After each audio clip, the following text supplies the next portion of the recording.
அதான் இன்னைக்கு கூட ஒரு இன்டர்வியூ காலையில் ஒரு விமர்சனம் பார்த்தேன். அந்த 3 பேர் உட்காந்து முக்கில் பேசுவாங்க. அந்த மாதிரி பேசுகிறவங்க ஃபைட் டிசைனே பண்ண தெரியல சுப்ரீம் சுந்தருக்கு மாதிரி உழைக்கிற எங்களை குறை சொல்லி நீங்கள் 3 வேளை நல்லா சாப்பிட்றீங்க. இது கண்ணாடியை பார்த்து நீங்கள் துப்புற எச்சையும் நான் சொல்கிறேன்.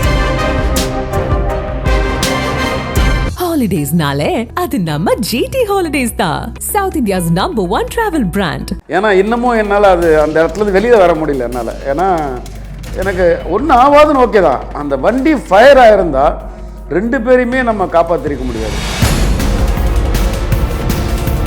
அப்போ அந்த வண்டியை தான் உண்மையிலே தொட்டு தான் கும்பிட்டேன். நீ உண்மையிலே ஒரு கடவுள் தான். இதுதான் அந்த அம்மரோட சார் கவுத்த வண்டியோட இது. சரி, அஜர்பைஜான்லேருந்து வண்டி எடுத்துகிட்டு வர முடியாது. ஸோ இதை கழட்டி எடுத்துகிட்டு வந்து நான் வீட்டில் ஞாபகத்தமாக வச்சுருக்கிறேன். ஸோ 3வது அம்மர் எனக்கு கிடச்சோன்னே 3வது அம்மரை ஃபுல்லாக ஒரு பொம்மை கார் மாதிரி ஃபுல்லாக பிரிச்சுட்டேன். டோர் தனியாக, வீல் தனியாக, டாப்பெல்லாம் பிரிச்சுட்டு ஒரு 2 காரையே 2 பாதியாக ஆக்கிட்டேன். 2 பாதியாக கட் பண்ணிவிட்டு ஒரு 360 டிகிரி ஒரு ரேம்ப் ஒன்று செஞ்சு அந்த ரேம்பில் 2 காரையும் செட் பண்ணிட்டு ஒன்றா ஜாயின் பண்ணிக்கலாம், பிரிச்சுக்கலாம். அஜித் சார் அந்த அளவுக்கு வந்து ஃபைட் பண்ணல. என்னடா அஜித் சார் எப்போ பார்த்தாலும் அடி வாங்கிட்டே இருக்கிறாப்ல. ஒரு 100 பேர் துப்பாக்கி சொல்கிறாங்க, ஹீரோ மேலே புல்லட் படலை. படக்கூடாது, பட்டால் படம் முடிஞ்சிடும். அதான் இன்னைக்கு கூட ஒரு இன்டர்வியூ காலையில் ஒரு விமர்சனம் பார்த்தேன். அந்த 3 பேர் உட்காந்து முக்கில் பேசுவாங்க. அந்த மாதிரி பேசுகிறவங்க ஃபைட் டிசைனே பண்ண தெரியல சுப்ரீம் சுந்தருக்கு மாதிரி உழைக்கிற எங்களை குறை சொல்லி நீங்கள் 3 வேளை நல்லா சாப்பிட்றீங்க. இது கண்ணாடியை பார்த்து நீங்கள் துப்புற எச்சையும் நான் சொல்கிறேன். அப்புறம் அஜர்பைஜான் எதுக்கு போனாங்கன்னு தெரியல. அமெரிக்கா போனாலும் நீ குறை சொல்ல போகிற. இதெல்லாம் டேரக்டர் வேறு இவங்கெல்லாம்.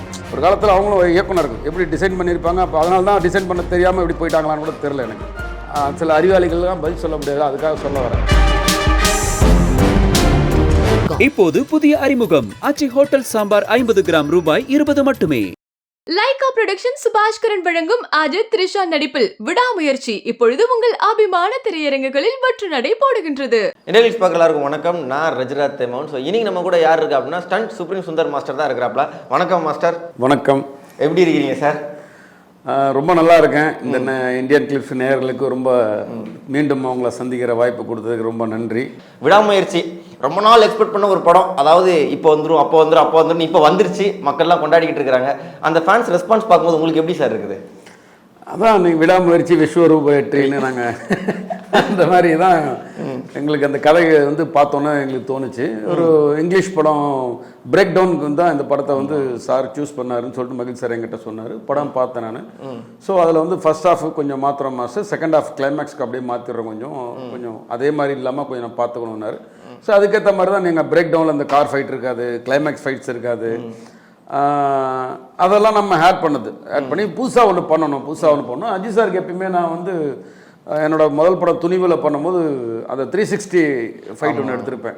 ஸோ அது நல்லா பேசப்பட்டது. ஸோ அது மாதிரி அடுத்த படத்துலையும் நம்ம சாருக்கு எதாவது பண்ணும்போது ஒரு புதுசாக ஒரு விஷயத்தை பண்ண தான் ஒரு ரீச் ஆகும். ஏன்னா இன்றைக்கி இருக்கிற சாரோட ரசிகர்களுக்கு ஒரு பெரிய ட்ரீட்டாக இருக்கும். இந்த படம் அந்த ட்ரீட் கொடுக்காது. ஏன்னா இது வந்து ஒரு மாஸ் எலிமெண்ட் கிடையாது, இது கிளாஸ் எலிமெண்ட்டாக இருக்கும் படம். கதை அந்த மாதிரி கதைக்கான தேவை தான். அதுக்காக இந்த கதையில் வந்து அந்த ஹீரோக்கு மாஸ் ஏற்றணுமா நினச்சா அது ரொம்ப ராங் ஆகிடும். அதனால் இது என்ன லெவல் அவருடைய மீட்டர் என்னோ அந்த மீட்டருக்கு கொஞ்சம் கூட முன்ன பின்ன போகாமல் டைரக்டர் என்னை பார்த்துக்கிட்டாரு. நான் கொஞ்சம் எக்ஸ்ட்ராவாக தான் சொன்னால் கூட மாதம் அந்த லெவல்லே பண்ணுங்கன்னு அந்த மாதிரியே இந்த படத்தை நாங்கள் கொண்டு போனதால் தான் இவ்வளோ பெரிய வெற்றி நான் நம்புகிறேன். அஜித் சார் ரசிகர்களையும் பூர்த்தி பண்ணுறதுக்கு சில 3 ஃபைட் சீன் வைக்கணும். நீங்கள் அதை தாண்டி வந்து ஓகே, அதை தாண்டி சாயலும் வெளில தெரிஞ்சிடக்கூடாது. அதே மாதிரி நம்ம ஆளுக்கும் பிடிக்கிற மாதிரி வைக்கணுங்கிற அந்த ஸ்டண்ட் சீக்வன்ஸ், அந்த ப்ரெஷர்லாம் உங்களுக்கு இருந்திருக்கும். அதை எப்படி ஹேண்டில் பண்ணீங்க? அது எந்த மாதிரி ஸ்ட்ரக்சர் பண்ணீங்க சார்? அதை இல்லை, அதுதான் சார். நான் ஒரு படத்துக்கும் நம்ம நிறைய விஷயங்களுக்கு பாடுபடுவோம். அந்த படம் பண்ணால் எப்படி புதுசாக இருக்கணும். ஹாலிவுட்டில் வந்து இந்த பிரேக் டவுன் ஒரு படம் பண்ணியிருக்காங்க. அந்த பிரேக் டவுன் சாயல் இதில் வந்துடக்கூடாது. சேசிங்காக இருக்கட்டும், ஆக்ஷனாக இருக்கட்டும், அப்படி வந்துடக்கூடாது. அதில் ஆக்ஷன் இல்லை.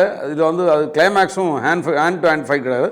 அவருக்கு ஒரே தெரிஞ்சது அந்த ஹீரோவுக்கு தெரிஞ்சு வண்டி ஓட்டுறதுல எக்ஸ்பர்ட்ன்றதில் வண்டியை ஓட்டிவார். அது கூட எக்ஸ்பர்ட்டில் தப்பிப்பார், அவ்வளோதான். இதில் எங்கள் ஹீரோக்கு ஆல்ரெடி வண்டி ஓட்ட தெரியும். இந்த கிளைமேக்ஸ் வச்சுருந்தாலே எனக்கு இன்னும் சூப்பராக இருந்திருக்கும். ஏன்னா காரு அந்த கிளைமேக்ஸ் பார்த்துருப்பீங்க, ஒரு கண்டெய்னரு ஒரு 5 கார் தரத்தும் ஹீரோ வந்து தப்பிச்சு போவார். ஸோ அந்த கிளைமேக்ஸ் இது வேணான்னு சொன்னதில் அப்பயே எனக்கு ஓகே, சார் வந்து கார் ஓட்ட போகிறதில்ல, கிளைமேக்ஸில் சேசிங்காக இருக்காது அப்படின்னு ஃபிக்ஸ் பண்ணிட்டேன். இப்போ வேறு மாதிரி என்னவாக இருக்கும்னா யார் அந்த கேரக்டர் பண்ணுறான்னு ஃபஸ்ட் எங்களுக்கு ஐடியா இல்லாமல் இருந்துச்சு ஃபர்ஸ்ட் ஷெட்யூல் போகும்போது. அப்புறம் செகண்ட் ஷெட்யூல் போகும்போது தான் அர்ஜுன் சார் அப்படின்னு சொன்னோன்னா ஓகே, அந்த லெவல் வந்தாச்சு. நாங்கள் இப்படி தான் பண்ண போகிறோம், ஒரு டிசைன் பண்ணிட்டோம். ஸோ இதெல்லாம் பண்ணிவிட்டு நம்ம டேரக்டருக்கு நான் போய் ரிகல்சல் எடுப்பேன். ஒரு ஆக்ஷன் சீக்வன்ஸும் நான் பண்ணும்போது ரிகல்சல் பண்ணிவிடுவேன். அந்த ஆக்ஷன் சீக்வன்ஸை ஃபஸ்ட்டு இந்த கார் சீக்வன்ஸ் தான் ஃபஸ்ட்டு பண்ணுறோம் அஜர்பைஜானில். அப்போ எங்களுக்கு அந்த அந்த ரோட்ஸ் எல்லாம் போய் நாங்கள் பார்த்துட்டோம். அதுக்கு தேவையான கார்ஸ்லாம் செலக்ட் பண்ணும்போது ஹம்மர் கார் இருந்தால் நல்லாயிருக்கும் அப்படின்னு சொல்லி நான் சொன்னேன். ஸோ ஹீரோ வந்து லெக்ஸஸில் இருக்கார். அது ஒரு அழகான பூ மாதிரி இருக்குது. இது வந்து அப்படியே நெருப்பு மாதிரி ஒரு அரகண்டா இருக்கிற ரெண்டும் ஆப்போசிட்டாக இருக்கணும். ஒரு போது ஹம்மரை பார்த்தோன்னா எனக்கு ரொம்ப பிடிச்சிது. ஏற்கனவே ஹம்மர் மேலே நான் ரொம்ப ஒரு ஃபேன் ஹம்மர் மேலே. ஓகே, ஆனால் உண்மைக்குமே செம்மையாக இருக்குது சார், ரக்கடா வண்டி இருக்கும் பார்க்குறதுக்கு. ஸோ அது ஹம்மராக எனக்கு அமையணும்னு சொல்லிட்டு நான் ஹம்மரை வச்சு ஒரு ஃபைட் எடுக்கணும்னு ஆசைப்பட்டேன். அதில் இது நடந்துச்சு. அப்படி தான் அந்த கம்பெனிக்கிட்ட நான் கேட்டோன்னு ஒரு 3 ஹம்மரை எனக்கு வாங்கி கொடுத்தாங்க அந்த படத்துக்கு. வந்து இப்போ நீங்கள் ஹம்மர் கார் பற்றி சொன்னதுனால நான் அந்த விஷயம் கேட்குறேன். இவ்வளோ பெரிய ஒரு ஹம்மர் கார்லாம் சொல்லும்போது அதை எடுத்து நீங்கள் ரோட்டில் விடுறீங்க, பார்த்தா டபார்னு அஜித் சார் டிரைவ் பண்ணும்போது கீழே கவுந்துருச்சு. இங்கே பார்த்தா எல்லாரும் பதறாங்க ஃபேன்ஸ்லாம். அப்படிங்கும்போது உங்களுக்கு ஸ்டண்ட் மாஸ்டராக உங்களுக்கு தான் அந்த இடத்துல என்ன நடந்துச்சுங்கிறது தெரியும். ஏன்னா நிறைய ஆர்டிஸ்ட் பேசினாங்க. அங்கே உண்மையிலே என்ன நடந்துச்சு மாஸ்டர்? முதல்ல ஹம்மர் இந்த கார் எடுத்துகிட்டு வந்த காரணமே அந்த ரோட்டில் ஒரு ஃபாஸ்டஸ்ட் கார் போகணும். அந்த காரை தர மாதிரி காட்சிகள் இருக்குது. உள்ளுக்குள்ளே ஆக்ஷன் இருக்கும்போது ஒரு கம்ஃபர்ட் ஜோன் உள்ளுக்குள்ளே இருக்கணும்னு ஒரு ஃபிக்ஸ் பண்ணோம். அதுக்கு ஹம்மர் கொஞ்சம் ப்ராடான வண்டின்னு சொல்லி அதை ஃபிக்ஸ் பண்ணோம். அதுக்கப்புறம் அந்த ஹம்மரில் வந்து ஷார்ட் எடுத்துகிட்டு இருக்கும்போது சார் வந்து ஒரு ஆரோவை கழுத்தில் பார்த்துருப்பீங்க. ஆரோவை வந்து டார்ச்சர் பண்ணணும். ஆரோவை தான் மனைவி எங்கன்னு கேட்கணும், வில்லன் எங்கன்னு கேட்கணும். இந்த டார்ச்சரை தான் அவர் ஒத்துக்கணுன்ற ஒரு கான்செப்ட் எனக்கு கதையில் வரும்போது இப்படிலாம் ஓட்டினா நல்லாயிருக்கும்னு நம்ம சாருக்கு சொன்னோம். அப்போ அதில் வந்து கொஞ்சம் ஸ்லிப் ஆகி ஏற்கனவே சொல்லியிருக்கேன், அந்த கல் எல்லாம் ஜல்லியில் பட்டு ஸ்லிப் ஆகி கண்ட்ரோல் போயிடுச்சு. ஏன்னா ரோடு வந்து நம்மளுக்கு ஒரு 20 அடி தான் அகலமே இருக்கும். 20 அடி அகலத்தில் தான் நம்ம எல்லாம் பண்ணணும். ஸோ அதை மீறி கண்ட்ரோல் போனதுக்கப்புறம் அந்த பள்ளம் இருந்தது. அதில் சாரோட கண்ட்ரோல் மீறி தான் கவுந்துருச்சு. அதில் என்னென்னா நான் வந்து பெரிய எங்களுக்கு ஆரோ கூட இன்டர்வியூ கொடுத்துருந்தார் எல்லாத்துலேயும். அவர் ரொம்ப ஜாலியாக எங்களுக்கு இல்லை சார் மேலே பயமே இல்லை, ஏன்னா அவர் இருக்கார், அவர் முகத்தை பார்க்கும்போது எனக்கு பயம் வரல, அவர் என்ன பார்க்கும்போது அவளை நாங்கள் 2 பேரும் அதை பற்றி ஜாலியாக பேசிப்போம்லாம் சொன்னார். கவுந்ததை ஜாலியாக பேசிப்பீங்களா? எனக்கு ஏன்னா இன்னமும் என்னால் அது அந்த இடத்துலேருந்து வெளியே வர முடியல என்னால். ஏன்னா அஜித் சார்கிட்ட அவ்வளோ பேருக்கும் ஒரு நல்ல மனிதனாக இருந்துட்டு வர ஒரு மனிதர் எவ்வளோ பேருக்கு உதவி பண்ணுறாரு. அவரை நம்பி பல லட்சம் ரசிகர்கள், பல கோடி ரசிகர்கள் இருக்காங்க. அவரை நம்பி பல லட்சம் குடும்பம் இருக்குது. என்ன மாதிரி எத்தனை டெக்னீஷியன்ஸ், எத்தனை மாஸ்டர்ஸை உருவாக்கி கொடுத்துருப்பாரு. அது எவ்வளோ பேருக்கு வேலை கொடுக்குறாரு. இப்படி ஒரு பட்ட மனுஷனுக்கு ஏதாவது ஒன்று ஆயிருந்தால் என்ன ஆகுமேனு அன்றைக்கி ஃபுல்லாகவே எனக்கு ஒரு மாதிரி ஒரு தவறான தப்பு நம்ம ஏதோ தப்பு பண்ணிட்டோமோ, சார் இப்படி ஓட்டிருக்க வச்சுக்கூடாதோ, டூப் வச்சு ஓட்டிருக்கணுமோ, ட்ரோன் ஷாட் தானே உள்ள ஒரு சின்ன கேமராக்காக அப்படி பண்ணிட்டோமோன்னு கேட்டு அன்றைக்கி ஸ்பாட்லேயே எனக்கு அவருக்கும் நான் சொன்னேன், சார் இந்த மாதிரி பண்ணக்கூடாதுன்னு. அவர் முதல்ல வர சொன்னார். இல்லை மாஸ்டர் எனக்கு ஒன்றும் ஆகாது, கவலைப்படாதீங்க, நீங்கள்லாம் இருக்கீங்கல்ல, நல்ல உள்ளங்கள்லாம் நீங்கள் இருக்கீங்க, நீங்கள் அதெல்லாம் எனக்கு ஒன்றும் ஆகாதுன்னு. எனக்கு ஒன்றும் ஆகாதுன்னு ஓகே தான். அந்த வண்டி ஃபயர் ஆகிருந்தால் 2 பேரையுமே நம்ம காப்பாற்றிருக்க முடியாது. ஏன்னா சீஸ் ஃபயர்ன்றது நான் எனக்கு ஒரு 2 கிலோமீட்டர் தாண்டி வண்டி இருக்குது, சீஸ் ஃபயர் அங்கே போயிடுச்சு. ஏன்னா நம்ம ரன்னிங்கில் ஷார்ட் எடுக்கிறதால இவர் எங்களை மீறி போயிட்டார் முன்னாடி. ஸோ நாங்கள் சீஸ் ஃபயர்லாம் எங்கள் ஸ்பாட்டுக்கு எடுத்துகிட்டோம்னா எனக்கு ரொம்ப டைம் ஆகும். ஸோ அதனால் அந்த வண்டி வந்து பண்ணோன்னா எனக்கெல்லாம் ஒரு செகண்ட் ஒன்றுமே புரியல. ஓடி போய் அவர் குரலை கேட்டோம் தான் இருந்துச்சு. அப்புறம் ஆரோ உள்ளே பூந்து ஆரோவை நாங்கள் வெளியில் எடுக்கிறதுக்கே ஒரு 5 நிமிஷம் ஆச்சு. ஏன்னா ஆர்னஸ் லாக் பண்ணிருக்கோம், வண்டி தலைக்கீழே இருக்குது. போய் ஆர்னஸ்லாம் ஓப்பன் பண்ணி அவரை தூக்கிட்டு வந்து வச்சு மீட்டாக ஆம்புலன்ஸில் பார்த்தாரு. அதை அவங்க நகைச்சுவையாக நினச்சிக்கிறாங்க, சார் அப்படி ஓட்டினார் சார்ன்னு. ஆனால் எங்களுக்கு இன்றைக்கும் எனக்கும் என் ஃபைட்டர்ஸ் டீமுக்கும் அதை நினச்சாலே ரொம்ப கஷ்டமாக இருக்கும். அதனால தான் என்ன பண்ணேன், அந்த இந்தியாவில் அந்த சேசிங் நடந்து அந்த அம்மரை வந்து கவுந்த அம்மரை நான் விலைக்கு வேண்டியது ஒரு ஓரமாக நிற்க வச்சுருப்பேன். ஏன்னா எனக்கு அந்த அம்மர் மேலே தான் முதல்ல இதாகிடுச்சுப்பா, நல்ல வேலை நீ ஃபயர் ஆகாமல் இருந்தே. ஒரு வண்டி ஓட்டும் போது தொட்டு கும்பிடுவோம் இல்லையா, அது எதுக்குன்னா நம்ம வண்டி அது நம்மளை அப்படியே கூப்பிட்டு போயிட்டு நல்லா கூப்பிட்டு வரணும். அப்படி தான் அந்த தொட்டு கும்பிட்ற பாரம்பரியமாக இருக்கும். கடவுளாக இருக்கட்டும் யாராக இருக்கட்டும் நம்ம பொருள். அப்போ அந்த வண்டியை தான் உண்மையிலே தொட்டு தான் கும்பிட்டேன். நீ உண்மையிலே ஒரு கடவுள் தான், நீ ஃபயர் ஆயிருந்தால் என்ன ஆயிருக்கும், யாரும் பக்கத்தில் போக முடியாது. நான் சீஸ் ஃபயர் வரத்துக்குள்ளே ஏதோ ஒன்று இன்ஜுரி அவருக்கு ஆயிருந்தா, ஃபேஸில் இருந்தால் யார் காப்பாற்றுவா, யார் பதில் சொல்லுவான்ற மாதிரி ரொம்ப டென்ஷன் ஆகிட்டேன். அதனாலே அந்த கார்லேருந்து வாங்க முடியலன்னா அந்த காரில் ஒரு பொருள் எடுத்துகிட்டு வரணும்னு சொல்லிட்டு ஆர்ட் டிபார்ட்மெண்ட்டை சொல்லி அந்த காரை வந்து ஸ்க்ராப் பண்ணும்போது எனக்கு அந்த நம்பர் பிளேட்டு அம்மர்ன்ற இது வேணும் எனக்கு. அதை எடுத்துகிட்டு வந்து வீட்டில் நான் வச்சு டெய்லி நான் போகும்போது வாசப்பாதைகள் அந்த என்னோடய ஷோகேஸில் மேலே வச்சுருப்பேன். அம்மரை பார்க்கும்போது எனக்கு ஞாபகம் வரும், ஓகே இது இவ்வளோ 4 டன் வெயிட்டை கவுக்க முடியாத ஒரு வண்டியை கவுத்துட்டாரு அப்படின்னு சொல்லி அது ஞாபகார்த்தமாக என்ன வச்சுருக்கேன். அதுக்கு உங்கள்கிட்ட காட்டணும்னு நினச்சி எடுத்துகிட்டு வந்தேன். இதுதான் அந்த அம்மரோட சார் கவுத்த வண்டியோட இது. சரி, அஜர்பைஜான்லேருந்து வண்டி எடுத்துகிட்டு வர முடியாது, ஸோ இதை கழட்டி எடுத்துகிட்டு நான் வீட்டில் ஞாபகத்தமாக வச்சுருக்கிறேன். இவர் தான் வந்து எரியாமல் காப்பாற்றிருக்கிறார். இந்த வண்டி தான் எரியாமல் காப்பாற்றி இன்றைக்கி யாரோவும் என்னுடைய அஜித் சாரும் இன்னைக்கு நல்லா இருக்காங்கன்னா இவர் ஒரு காரணம்னு நினச்சிப்பேன். ஏன்னா அந்த ஸ்டண்ட் சீக்வன்ஸில் வந்து ஹம்மர் காருக்கு மேலே இந்த கேமரா ப்ளேஸ் பண்ணியிருந்திருப்பீங்க. எனக்கு என்னென்னா ஒன்று மோக்கோ பாட்டில் எடுத்தீங்களா, இல்லைனா வந்து மேலே எல்லாத்தையும் அடித்து உடச்சிட்டு பிரிச்சுட்டு அதுக்கப்புறம் அந்த கேமரா வச்சு எடுத்தீங்களா அப்படிங்கிற மாதிரிலாம் ஒரு டவுட் இருந்துச்சு. ஏன்னா நம்ம பசங்க அது ஜான்விக் மாதிரி இருக்குது அப்படின்லாம் மீம்ஸ்லாம் போட்டுட்டு இருந்தாங்க. அந்த ஸ்டண்ட் எப்படி மாஸ்டர் கொரியோ பண்ணீங்க? அது போல்டு கேமரான்றது ஒரு கேமரா, மோக்கோ போல்டுன்னு அதோட வெர்ஷன், அது விட்டுருங்க. அந்த போல்டு கேமரா டெக்னிக்கல் இஷ்யூ அது இல்லை. பட் இது வந்து ப்ரொடக்ஷன்கிட்ட நான் முதல்ல சொன்னேன், இது ஒரு டிசைன் பண்ணியிருக்கேன் நான்.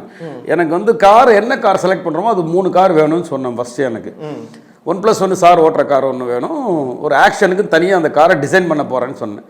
அப்போ அம்மர்னு முடிவு எடுத்ததுக்கப்புறம் கம்பெனியில் பயங்கரம் டென்ஷன் ஆகிட்டாங்க. மாஸ்டர் 3வது அம்மரை வாங்கி நான் உடைக்க போகிறீங்க, உடச்சி ஸ்க்ராப் பண்ண போகிறீங்களான்னாங்க. ஆமாம் சார்ண்ணே, வேறு வழி இல்லாமல் சுப்பு சார் வந்து ரொம்ப டென்ஷன் ஆகி எனக்கு 3வது அம்மர் வாங்கி கொடுத்தாரு. ஸோ லைக்காக வந்து பயங்கர சப்போர்ட் இந்த படத்துக்கு. எனக்கு எவ்வளோ இன்வெஸ்ட் பண்ணாலும் எவ்வளோ பண்ணாலும் இந்த அவுட் ஒண்டி எனக்கு கிடச்சா போதுன்ற நம்பிக்கை என் மேலே வச்சாங்க. அந்த அவுட் அவங்களுக்கு இன்றைக்கி கொடுத்துருக்கு. இன்றைக்கி எல்லாமே பாராட்டுறாங்க அந்த ஆக்ஷன் பார்த்து.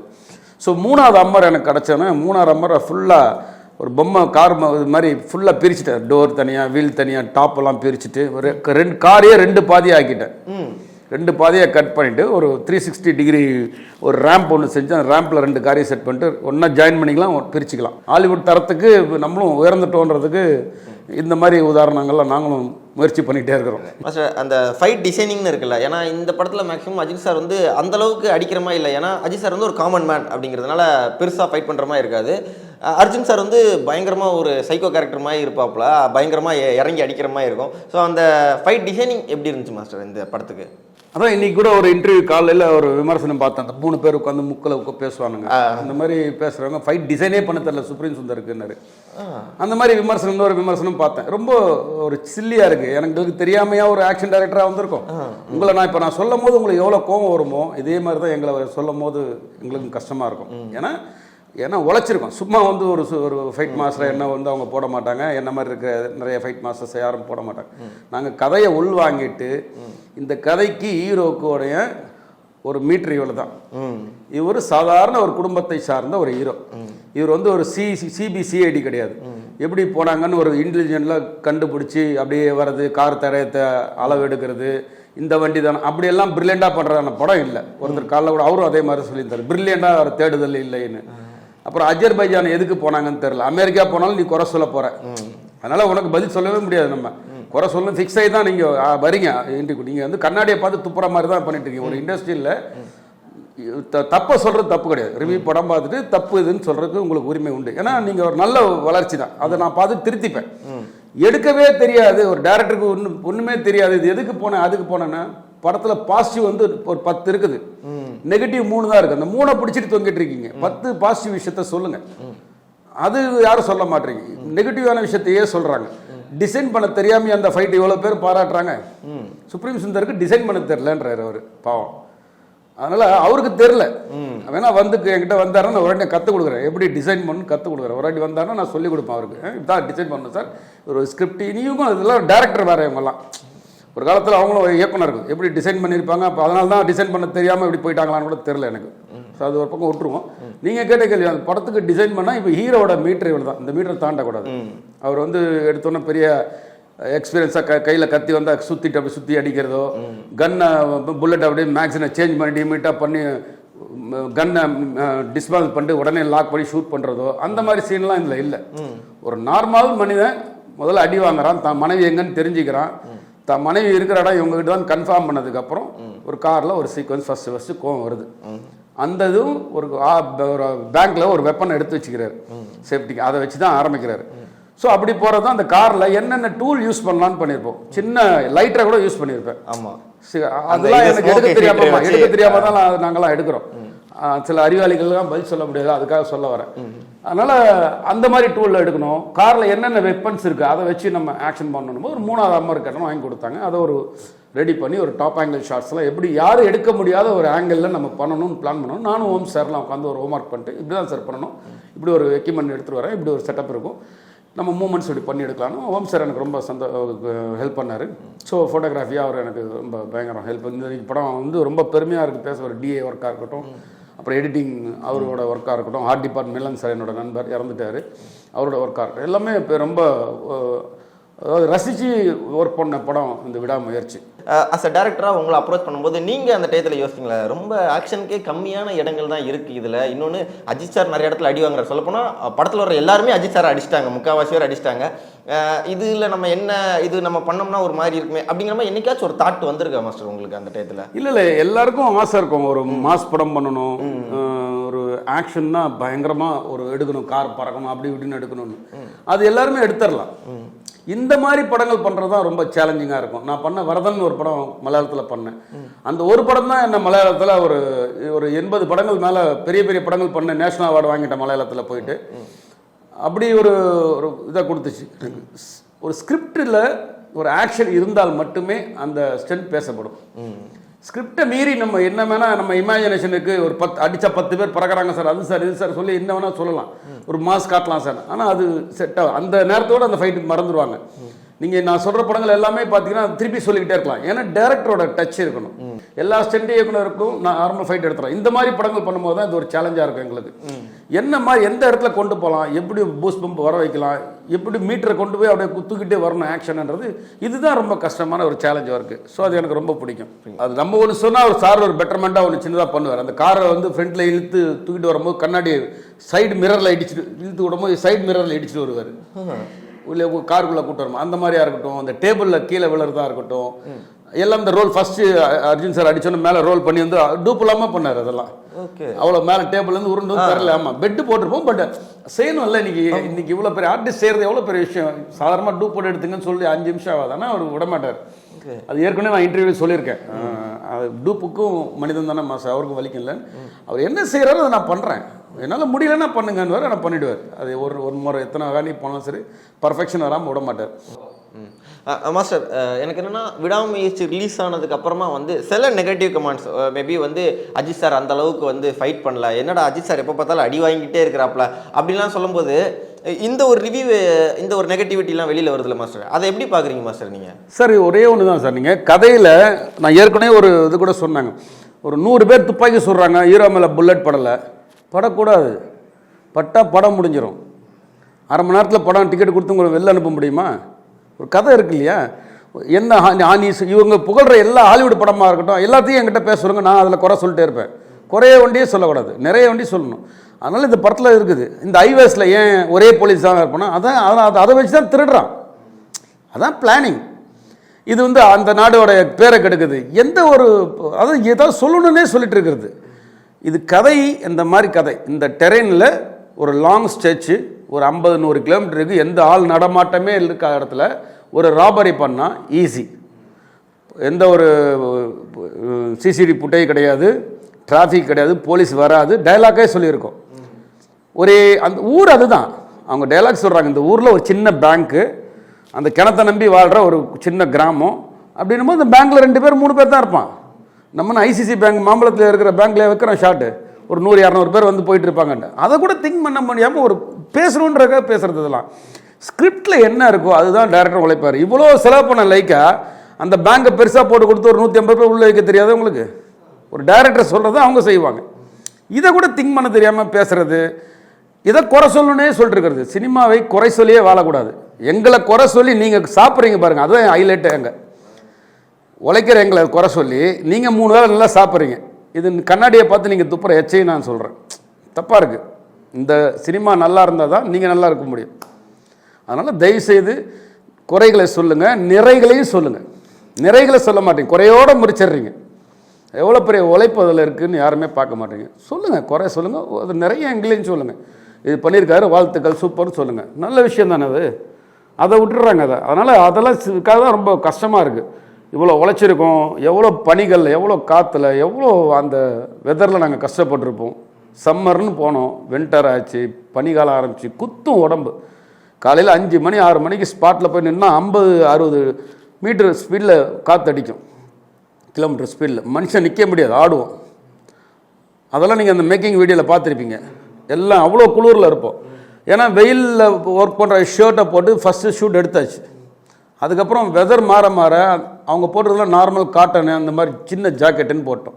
எங்களுக்கு தெரியாது இவ்வளோ வெதர் மாறும், இப்படியெல்லாம் மாறும், இவ்வளோ நாட்கள் ஆகிடும் எங்களுக்கு. நாங்கள் போன டைமில் எடுக்க வேண்டிய படங்கள் திடீர் மழை, திடீர் புயல், அவங்க ஊர்லேயே ஒரு புதுசாக இருந்துச்சு, இந்த மாதிரி வராத வருது. அதெல்லாம் ஒரு பிரச்சனையில் எவ்வளோ சந்தித்து நாங்கள் இந்த படத்தை வந்து இன்றைக்கி விடாமுயற்சி விஸ்வரூப வெற்றி எதுக்கு சொல்கிறேன்னா, ஒரு காமெடிக்காக கூட நான் சொல்லலை. இவ்வளோ ஒரு வலிக்கு இந்த படத்தோட வலி இருக்குது பார்த்திங்களா, சாதாரண வலி இல்லை. எங்கள் குழுக்கு எல்லாருக்குமே, இன்க்ளூடிங் ப்ரொடியூசராக இருக்கட்டும், என்னோட ஹீரோவாக இருக்கட்டும், என்னோட டேரக்டராக இருக்கட்டும், எங்கள் டீமாக இருக்கட்டும், என்னோடய ஸ்டென்ட் கலைஞராக இருக்கட்டும், எல்லாருக்குமே ரொம்ப கஷ்டப்பட்டோம் அந்த படத்தில். நாங்கள் அந்த பட்ட கஷ்டம் நேற்று நைட்டு எல்லோரும் கைத்தட்டி சந்தோஷப்படும் போது தேட்டரில் போய் பார்த்துட்டு என் மனைவி, என்னோட எங்கள் ஃப்ளாட்ஸில் எல்லோரும் லேடிஸ் வந்து அவ்வளோ வாழ்த்தும் போது தான் எனக்கு ஓகே, நாங்கள் கஷ்டப்பட்டதுக்கு ஒரு கடவுள் ஒரு நல்ல விஷயம் கொடுத்துருக்காருன்னு நினச்சிக்கிட்டேன்.